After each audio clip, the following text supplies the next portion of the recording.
இன்றைக்கு சர்வதேச யோகா தினம். 190 நாடுகளில் இன்றைக்கு சர்வதேச யோகா தினம் இன்றைக்கு கடைபிடிக்கப்படுகிறது.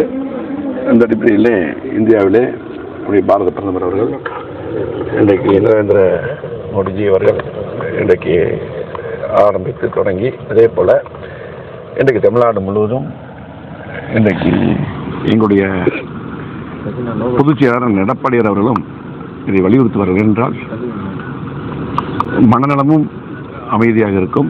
அதே போல் பல்வேறு நோய் தொற்றிலிருந்து விடுபடலாம்.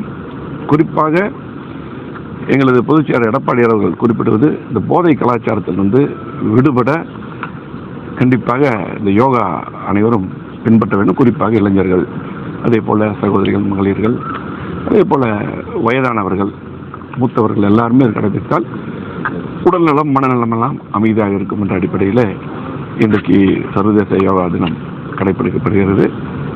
இன்றைக்கு நம்முடைய பிருந்தாவன் பள்ளியிலே நம்முடைய வசந்தராஜாவுடைய அழைப்பின் பேரில் இங்கே நான் வந்து கலந்து கொண்டேன்.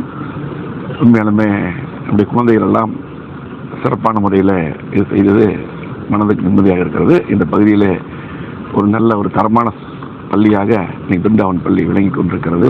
கல்வியிலும் சரி, அதே போல் விளையாட்டிலும் சரி, அதே போல் யோகா இந்த மாதிரி எல்லாத்துலேயுமே குழந்தைகளுக்கு நல்ல போதித்து சிறப்பான முறையில் நடத்துகிறார்கள். அவருக்கு நம்முடைய தாளாளர் உட்பட அத்தனை பேருக்கும் வாழ்த்துக்களை தெரிவித்துக் கொண்டு இன்றைக்கு கண்டிப்பாக தொடர்ந்து இன்றைக்கு மட்டுமல்ல, தொடர்ந்து இந்த யோகா பயிற்சி அனைவரும் மேற்கொள்ள வேண்டும் என்று அன்போடு கேட்டுக்கொள்கிறேன். இன்னைக்கு இளைஞர்கள் இருந்து வயதான இந்த போதை பழக்கத்திலிருந்து விடுபட வேண்டும் என்று தொடர்ந்து எங்களது பொதுச் செயலாளர் முன்னாள் முதலமைச்சர் எடப்பாடியார் அவர்கள் தொடர்ந்து அவர் அறிக்கை வாயிலாக வலியுறுத்தி கொண்டிருக்கிறார்கள். அது மட்டுமல்ல, 2001 வரையில் அதுக்கு முன்னால் அம்மா அவர்கள் முதலமைச்சராக இருக்கும்போது சரி, ஆனால் எடப்பாடியார் அவர்கள் 4 வருடம் 2 மாதம் முதலமைச்சராக இருந்தார். அப்பொழுது முழுமையாக கட்டுப்பாட்டுக்குள் இருந்தது. குறிப்பாக இந்த கடுமையான நடவடிக்கை காவல்துறை எடுத்தது.